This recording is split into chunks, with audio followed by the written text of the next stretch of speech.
And last but not least, let me talk about Jiu Jitsu, boy. Or how I should say, boy, the fall of the martial arts movie. Right. Right. So this is going to be, I don't want this to be lengthy, right? But this is just some observations, just some thoughts that I have in mind as far as this subject matter goes. I'm going to actually talk about jujitsu, but I'm not going to get into spoilers, right? But I have to kind of explain myself. It'll take a while, but don't worry. I'll keep my mind on the time and whatnot, right? But yeah, it's just something that while I was watching this movie here, I just really was reflecting on, right? That just to show how my attention span was as far as watching this show here, right? So, not a surprise to those who follow this program here. I am a huge fan of martial arts films. I grew up on them. Even though I haven't seen, even though I will be introduced to stuff like from Bruce Lee and Jackie Chan and those guys in the early 2000s, right? I still love the martial arts films, right? Even the ones I never got to see in cinema, I was just always excited by them, right? Even when you'd have a TV show or two, like a Walker Texas Ranger or a Renegade, Kid Zack's appearance, right? Yeah, I mean, I'll watch those things because it was a guy kicking ass, right? I wanted to see that shit, right? You can't go wrong with that. I mean, I'm a big Jackie Chan person myself, so. Yeah. But what I really want to focus on is just the movies themselves, right? I know I'm not really referring to the Hong Kong stuff from like the 70s and 80s, right? Like the Gordon Liu's or the Jackie Chan's or the Bruce Lee's themselves. But I'm talking about like the American stuff, right? Yeah. So, from the 80s, they had this ninja boom. It was American Ninja and, it is Anthony Ninja, Revenge of the Ninja, all these kind of things. But then, like, from the late 80s to 90s, you would see guys like Jean-Claude Van Damme, Steven Seagal, you know what I mean? And I love that they were like the B-movie equivalent to, the A-listers, like the Sylvester Stallones, the Arnold Schwarzeneggers, the Bruce Willises, you know what I mean? So yeah, there was a market for that, right? And I will never forget, like in the 90s, even though I was too young to see shows like this, there were movies like Lionheart, or as was called down here, AWOL, right? We had Double Impact, we had Mark for Death and Hard to Kill, and all these movies that you would just go and see them just because it's Steven Seagal or Jean-Claude Van Damme, right? So they had an audience. I mean, like, people went to cinema to see these films, not wait for it to come out on video, right? They were mainstream films, right? Even though they were from big top Hollywood studios, right? And then, of course, in the mid 90s, Asian, well, let's just say Hong Kong action stars, came over, and started films. So, like, Jackie Chan with, Rumble in the Bronx. Later on, Jet Li with Ruby to Die, which we talked about actually this year as, part of our retrospect reviews, right? And, it was just like, okay, so the Hong Kong vibe coming across to the mainstream, right? Sorry, to Hollywood. And that's great, right? So martial arts films were still it was more or less like a revolutionary stage, if you will, right? And then cut to 2000s, you had stuff like, well, of course, back in '99 you had the Matrix, right? So the impact of that. But in 2000 we had Crouching Tiger, Hidden Dragon, and all that kind of stuff. So now Western audiences were introduced to wuxia, right, which was a big genre back in like the late '60s, early '70s, right? So point of all that is, right, is that with each decade, right, there would always be some new face or some old face coming back, or showing their talents or whatnot, and just more or less just kicking the franchise back into high gear, right? So case in point, Tony Jaa, who also stars in Jiu Jitsu, right? Remember when Ong Bak came out? Yeah. Yeah, and how big a deal that was. Yeah, like for me, like how I discovered this was so funny, because there was this DVD store that actually used to handle rentals, right? So you could just borrow a movie for like about a week or whatnot. I remember seeing this Ong Bak thing. I was like, what Ong Bak? And seeing Tony Jaa in front. I was just watching this thing and I was just blown away by what this guy was doing. And this was like the first time I've seen Muay Thai on screen, and I thought that was awesome. And yeah, I was just introduced to Tony Jaa right there, and he just blew up in a way I didn't even see coming, right? And then, well, in the 2010s, we had, my boy Rama. Yes, Rama himself, Iko Uwais, Yeah. from the Raid and Raid 2, it was like, well, what, this guy, Yeah. that kind of stuff, right? So, like, the point is, like, with every decade, right, there would be some fresh change, some new change, or something fresh that would come up, right? Whether it's whether it's a old actor coming in doing something new, or if it's just like a new face there. So there was always longevity in a sense in terms of like martial arts films, right? Even though to extent like in the 2000s you see like well of course I mean these guys are going to be doing this stuff for long, right? So of course Jackie Chan kind of bowed out. He did smaller films. Jet Li pretty much stopped doing Yeah. you know uh He just well show up in, wushu films, and he yeah, he just had a started shop. appearing. He had a shop in Mulan. Yeah, he just started appearing in action films like the Expendables trilogy, and Yeah. yes, Mulan from this year too. So it's not like these guys are going to be doing this thing for a long period of time. I mean, it's obvious, right? I mean, it's Right. it's physical stuff, right? But Yeah. Yeah. yeah, I mean, they did the thing. They make the impact. Maybe not just in Hong Kong, but in Hollywood. You know what I mean? In mainstream cinema, and I really love that, right?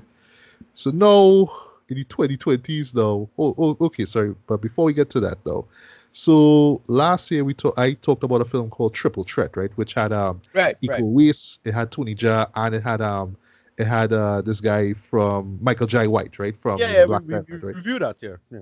Yeah. And we dug the film, right? And Yeah. we dug the fact that it wasn't trying to be anything overly serious. It was just a straightforward kick up as we call it in Trinidad, right? Yeah. That's what it was. It was like a throwback to the old school basically, and we dug it, right? Acting wasn't perfect, story wasn't perfect, but you get your ass kicking, right? And that's what we want, right? So, but at that moment though, I was just like, all right, well, is this where the martial arts movie gonna be? Are they going to be these director, these VOD films? You know what I mean? They're not gonna see them theatrically unless it's some limited release or something like that. Now. So really, what I'm trying to say is like it's like that era where you were excited to see a Jackie Chan or a Jet Li or a Chow Yun Fat film in cinema. That period is pretty much gone. You know what I mean? Yeah. And it's kind of it's kind of sad and kind of funny at the same time too. Now, because one thing it kind of reminds me of too is the Western, the American Western, right? Which was big, right? The 40s, 50s, 60s, right? But even in the 60s, there was a period where it's like, all right, well, let's branch out. Let's make spaghetti westerns. Let's go to Italy and shoot these things, right? And then, well, there was like these revisionist westerns in the 70s, all that kind of stuff, because times were changing in the states, right? But then, around the 80s and 90s, there wasn't really that much, that much attention put into westerns until back in '92 when Clint Eastwood put out his last western, probably his best, well, one of his best, Unforgiven, right? Which pretty Yeah. much kind of nearly killed the western, pretty much, right? This deconstruct, this pure deconstruction of the western genre, right?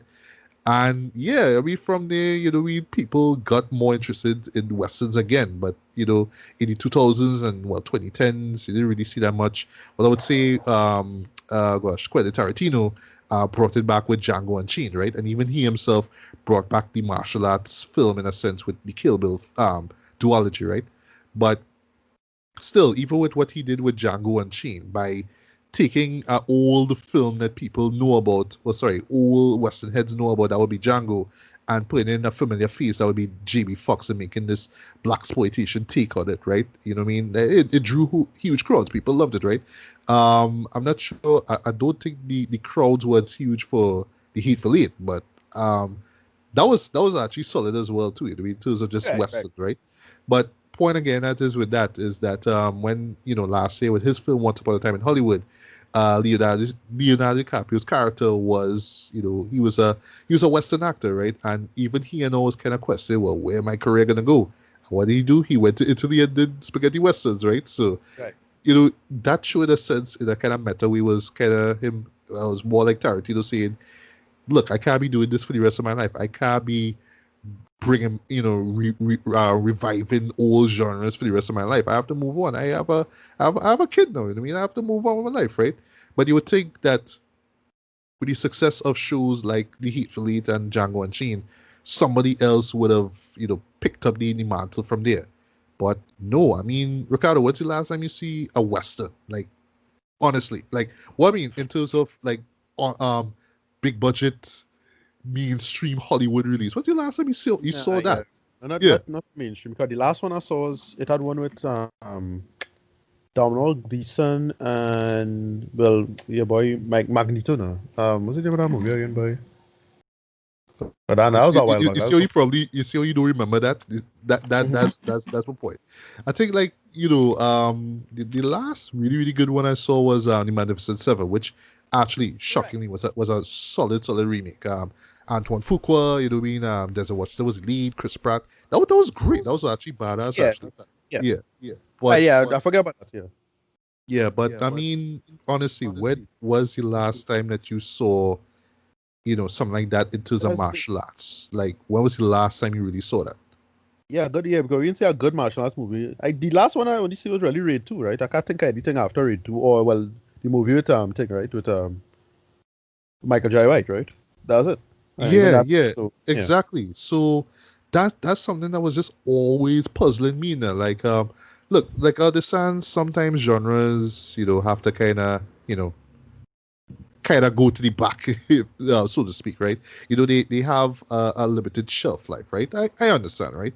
I mean, there's only so much you could do with a genre that involves two guys or more kicking the shit, beating the shit out of each other, right? You can only do so much, right?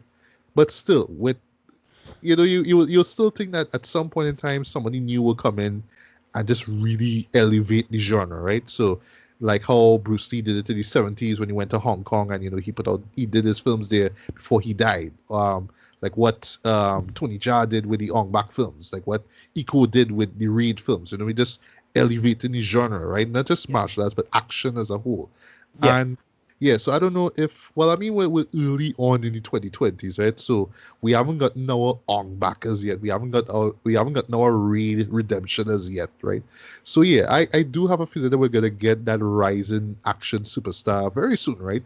But still, what's to come of this person after they make the big break? I mean, look at Iko, right? So remember the last big mainstream film he was in was what, Mile 22 or Mile 19, whatever that shit oh was yeah, with the doubles. Mark Wahlberg. Yeah, Yeah, hated that yeah. show. I remember that. Hated it. Right, wasted that guy's Talent, yeah. talents in that. Right. Totally wasted.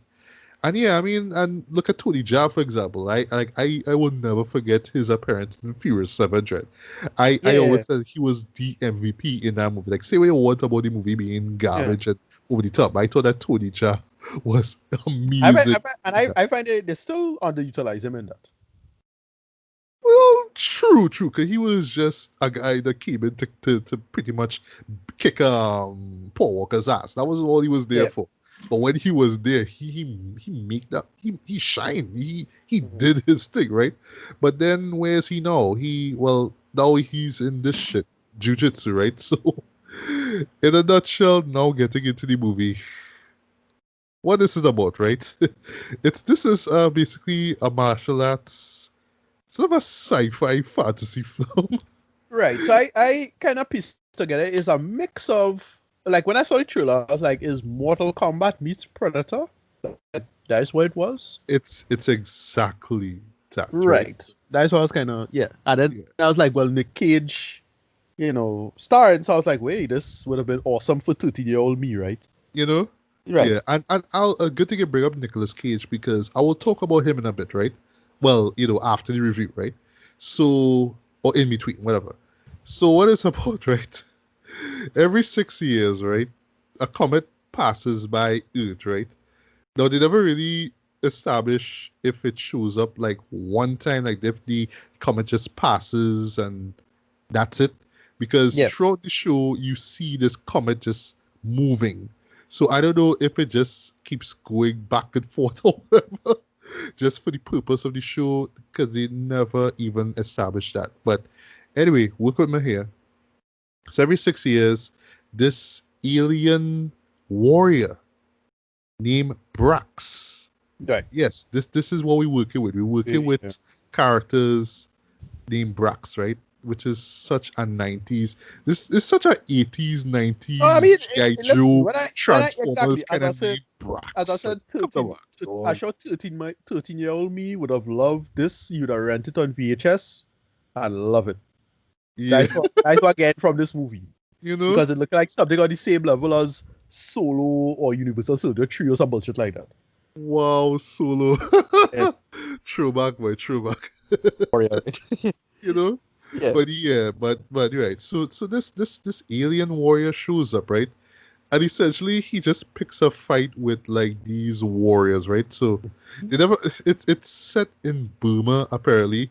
So this alien shows up in this one spot. I'm gonna talk about that one spot to get a bit, right? And it have like this group of fighters. It's not like a cult or anything like that, but it's a group of fighters, right? From villages and whatnot, right? And their job, I believe, is to protect the world from this thing, for this Right. warrior. But the warrior Right. Right. shows up and it can establish that this warrior just pretty much just washes everyone, right? Right. And like the sole survivor just so happened to be Nicolas Cage, who Right. Right. plays Wiley, right? Wylie, right? That's his name, right? So yeah, he is a sword wielding warrior. That's welcome, man. He uses swords in this, right? But now we cut to Jake Barnes, right? Remember, 90s throwback, right? Played by Alain Musi. If I got the name wrong, forgive me, right? He is a stuntman and martial artist. He was in this movie called Kickboxer Retaliation, which shockingly I actually reviewed. And it's from the same director who did that, right? If you remember Kickboxer, that was like, it's a sequel basically to Jean-Claude Van Damme's early film, right? And Yeah. they play the usual. He's on the run. The alien try to kill him. He hits his head. When he falls off a cliff, they show the trailer. And of course, he loses his memory. And Right. some military folks find him and, they tell him, well, what's going on? You know what's going on, blah, blah, blah. But he's like, I don't know. I don't know anything.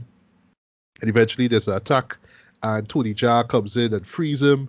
And then when they meet the other members of the group, including Nicolas Cage, have a kind of decent, kind of jokey kind of fight with him and Nicolas Cage. It works, right? Of course, they have a stuntman for Nick Cage, but it's Nick Cage just doing his kind of crazy thing. Like there's a moment where Jake jumps on the piano to avoid getting slashed. He's like, "You're on my piano," you know what I mean? He does that whole, yeah, like crazy man. Like Right. he's not over the top crazy, like like what you would expect him. It's not like it's not Wicker Man crazy, but Right. just Right. Right. kind of it's sort of like face off crazy. You know what I mean? Like he would just kind of say something in this kind of surfer, kind of stoner kind of way. That's what he's going for, right?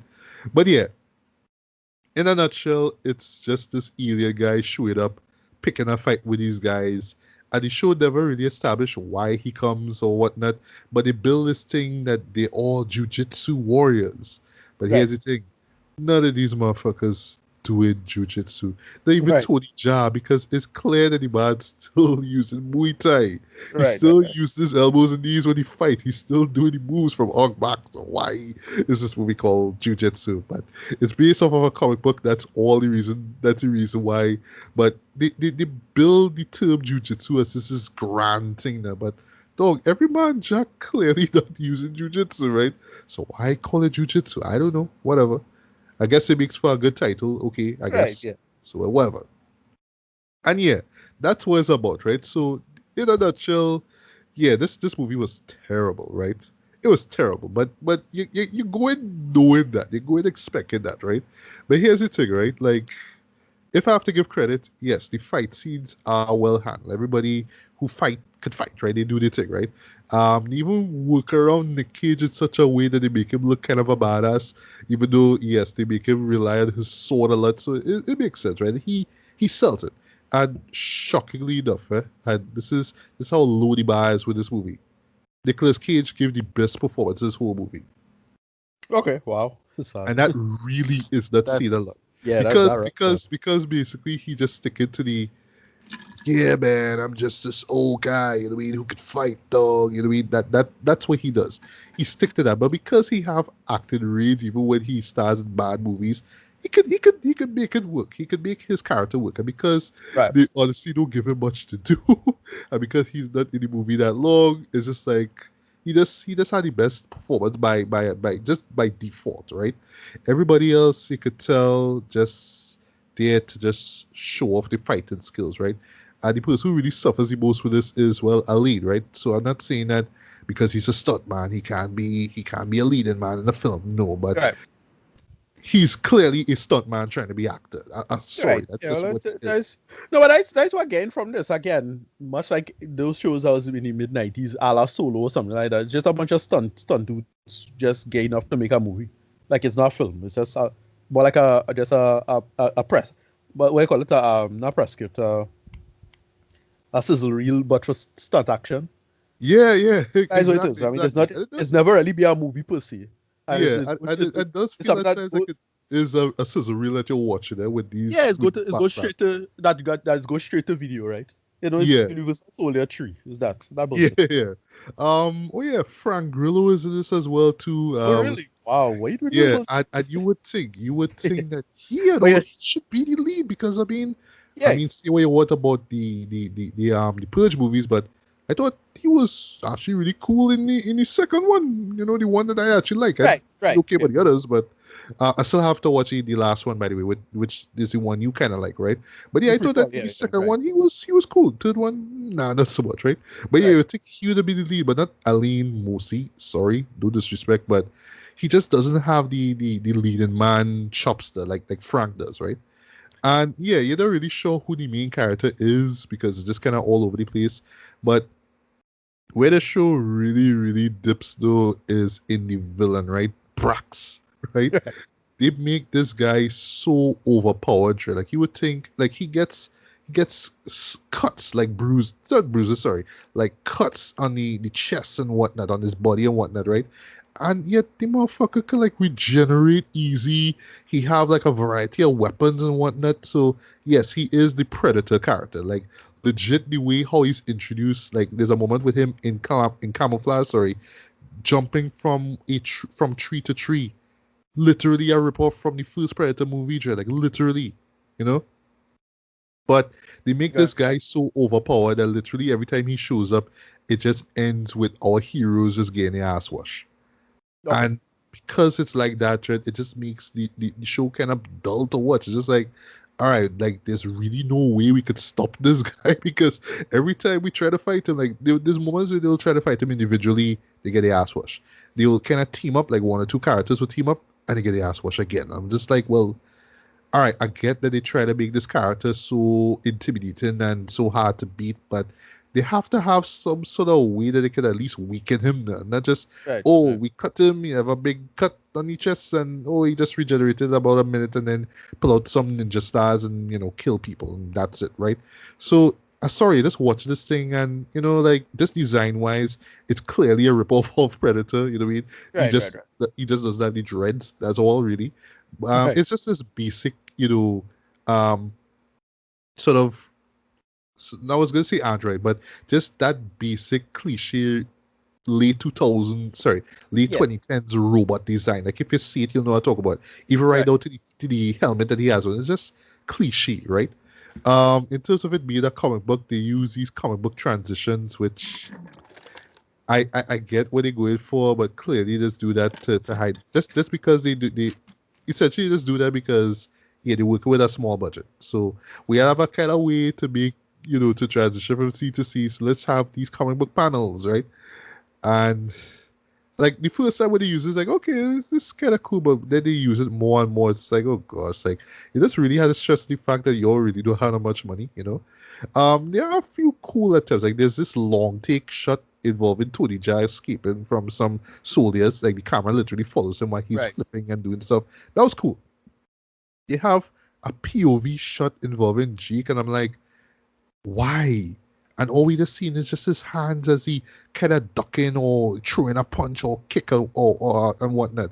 I'm like, why would you have a POV shot of a man fighting? Like, imagine you playing a game, Dread. Like, imagine you playing a video game, right? And you get to a point where you have to fight a person, like literally use fists, not weapons or anything like that. And you get a POV shot. You would you rather like leave that shot or just leave it and just show your character delivering the moves? What will you do? yeah, I know. I don't think of these things. Well, for me, I don't want to see my character in POV when I throw in punches. Like, why do it? Just kind of lessens the fun of what's going on. Okay. I mean, I Sorry. don't. Yeah, I don't. I mean, it's a design choice. So because remember they had a whole movie with that. What do you call Right, it? right. Hardcore Henry, Right. Yeah. which by the way worked because it stuck to that, and it Right. wasn't just a guy throwing fists. He had guns. Okay. It Right. was him running and ducking and jumping and stuff, and it worked because he mostly relied on guns, not fists. You know what I mean? It Okay. just doesn't work, right? But okay, I will give the show credit. It tries things ever so often. But one Right. thing that it overdoes, by the way, is the slow mo. Oh my god. Why is it when a character has to flip or kick, it has to be in slow mo? Every kick or flip usually ends with a slow mo dread. I'm like, Right. why dread? Like, I get it's supposed to look stylish, it looks cool for a trailer, but when you do it over and over and over in one fight sequence, it gets monotonous, it gets boring dread. Like, why? But yes, so now to segue from this bad movie to what I was addressing earlier, right? So yes, it's a bad movie, right? I went in knowing it was going to be bad. I wish I saw it with friends. I could have watched this with a beer or two and just cracked up at everything. But because the movie takes itself so goddamn seriously, Dread, it's like it kind of forces you to treat everything seriously. And I just can't because the premise is dumb. It's poorly written, had no point or really anything to latch on to. And it's Right. just merely an excuse for characters to just get the ass washed from this alien fighter who just there because, right? And just to touch briefly on the whole alien thing and why he there and all that kind of stuff. The first Predator, all right. Yes, the big nitpick is why would this trophy hunter come to this one forest and kill a bunch of soldiers and blah blah blah blah blah, right? Yes, that's a big flaw, right? I understand that, right? But to the show's credit, it's just about just the baddest badasses like Schwarzenegger, Carl Weathers, Jesse Ventura in this jungle, and they just so happen to be in the same area where this intergalactic guy is. So it's just like, oh well, we have no choice but to go up against this guy there, you know what I mean? So it kind of Right. works it. Don't really question it. But here, when they talk about 6 years and a comet and a portal, and they're Yeah. like, It's like okay, it's so like why, bullshit. why, But why, that's the what? thing. Predator never really had any expansion stuff until the second film, when they kind of had a soft like connection to aliens, and then like the idea that they had a whole civilization. No? Yeah, So yeah, yeah. right, Like exactly. that kind of work, right? Just the mere Yeah, fact that he is a trophy hunter, that works, right? So right. just the guys being there is kind of convenient, right? Yeah, keep it So simple. Yeah, right. right. But here's like, well, you're wondering where the Warriors come from. Do they just wait it out every 6 years for this guy to show up? And if that's the case, if you have 6 years, you think you would come better prepared for this? So it's like he shows up and they just keep getting their ass what? So it's like, what? That's how Yeah, it's going to be every yeah. 6 years? Like, Again, come I on, don't man. see Come that's the on, thing. man. It don't bother me because I really get the feeling that I'm watching something that should go straight to DVD or red box or some bullshit like that. It's just the star power don't fit the quality of the material. That's the only problem. Yeah, exactly, exactly. I'm gonna round up in a bit, right? But I think that the real sell of this show, right, and I think the reason why people are gonna be talking about this compared to something like Triple Threat, right, which was just street martial artists, right, with the exception of Michael Jai White, which of course we know was able to branch out excellently with the great, Black Dynamite, right? Right. But the real reason why people are gonna watch this, Dread, is Nicolas Cage. And I can't help but think that they just put him here in this movie. Well, I don't want to see to sell tickets, right? Because right? even though we spoiler alert, we actually going to get this theatrically down here in Trinidad. Do ask me Right. why, but we're getting this down here theatrically next month, I believe. Well, December, right? Do ask me why. But yeah, I feel that the real reason why Nicolas Cage is in this movie is just to draw people to it, draw people to it. People gonna watch this and think, oh, it's just gonna be a bad movie with Nicolas Cage. Let's get the beers, man. Let's get drunk and watch this, right? Right. So this ironic sell bullshit. They're like trying to That's go. the problem. Yeah, Yeah. yeah. Because Right. sorry, Aline can't sell it. Frank could sell it, but I mean, Yeah. it's Frank. You know what I mean? Yeah. That's the Tony thing. Jaa can't sell it, unfortunately. Frank does So Frank does let's still have make. Nicolas You Cage, know. right? Yeah. Right. Yeah. And I feel like it's just this calculated move to pretty much sell, yeah, what essentially is just this bargain basement, $5 bin at Walmart, martial arts sci-fi flick, right? Because, yeah, if you just take Nicolas Cage out of this, nobody would care about this. Nobody would care.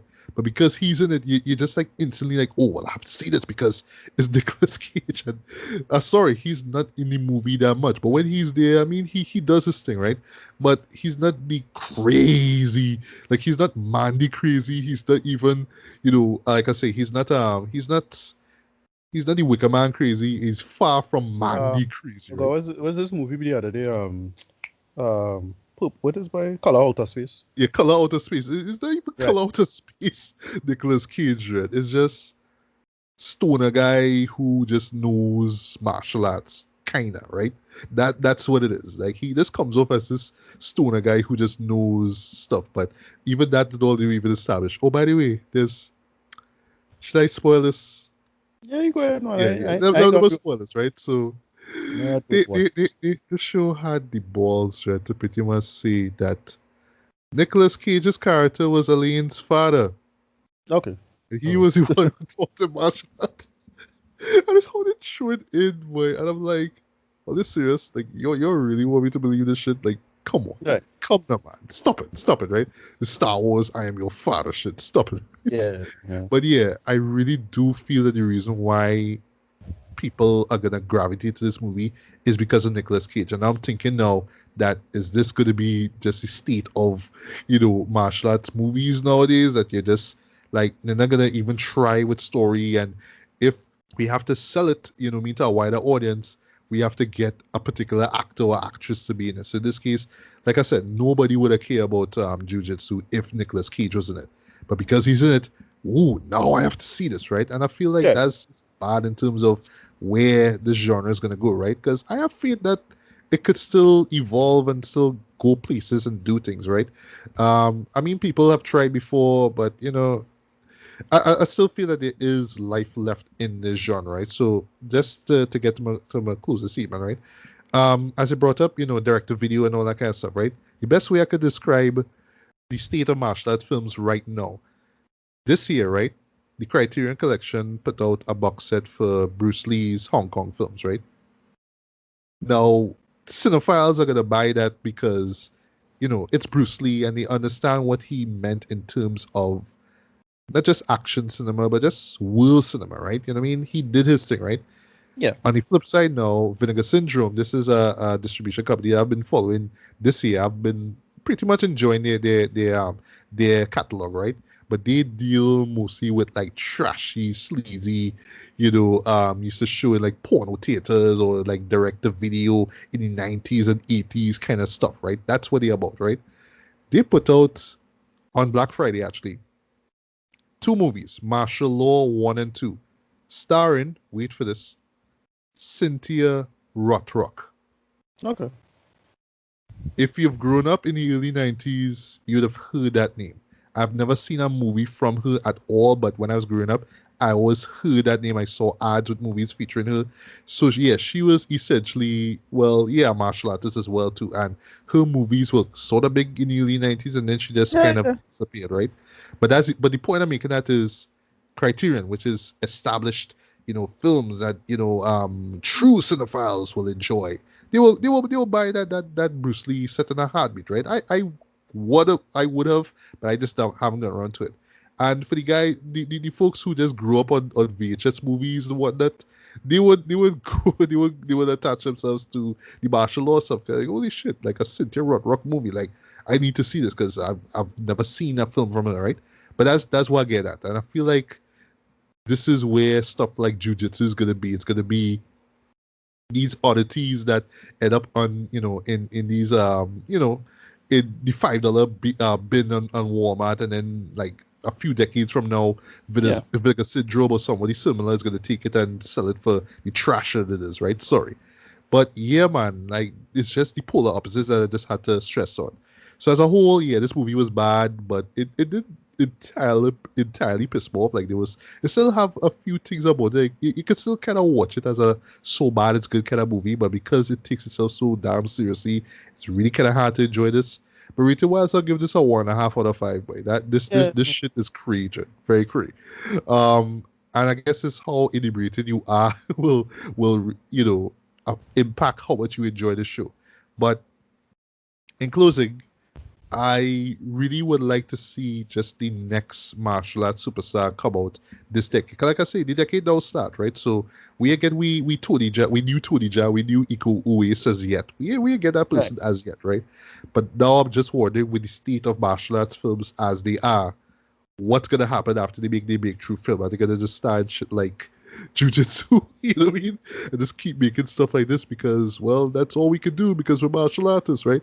Well, I mean, I know that to do stunt work, right? But other than that, man, for me personally, I don't want to see these big stars star in garbage movies like this. I want them to grow and, shine and whatnot. I know the era of, mainstream martial arts films technically done, and I'm not really sure why, but I would love to see come back one day. And I would like to see those guys up there. Like I would love to see, Eco star in like a legit Hollywood film and really make it big, right?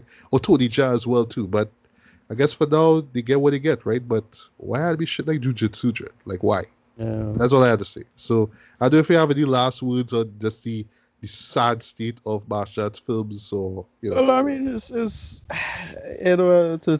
quote a famous man, it is what it is. The problem is what kind of story you're gonna tell with a martial arts film going out. Like the problem is that we live in an age where that whole paradigm of the VHS DVD stuff, where this thing had a workable trade-off and they could sell any bullshit, that ain't gonna fly anymore. So you had to either come real good or put that martial arts shit in some Marvel movie somehow, right? That's it. I mean, sorry to say it. Yeah, yeah. It's how to monetize it, and we just now in that stage where we can monetize it. Hopefully Shang-Chi go do something like that, right? That's the problem. Is where it going to go and where it going to go and where you're gonna have it sell now. Because the problem is that nobody gonna sit down and make that work. Because no filmmakers in that, and then all of them people will just be working in some big Marvel movie anyway. It's like, why would sorry to say, the paradigm kind of dead, right? It's kind of like a 4-camera sitcom or something like that. That's why I look at them. Right. That's how I see it. I mean, it's not, it is what it is. Sorry to say it. That's how I see the whole thing. Anyway, that is just me. Yeah. Yeah. So I mean, it's not RIP as yet, though. I don't want it to be RIP. But yeah, I would love to see a resurgence as far as like real legit, martial arts films. But in the meantime, yeah, still waiting for that next superstar, man. I hope that he or she, comes very soon.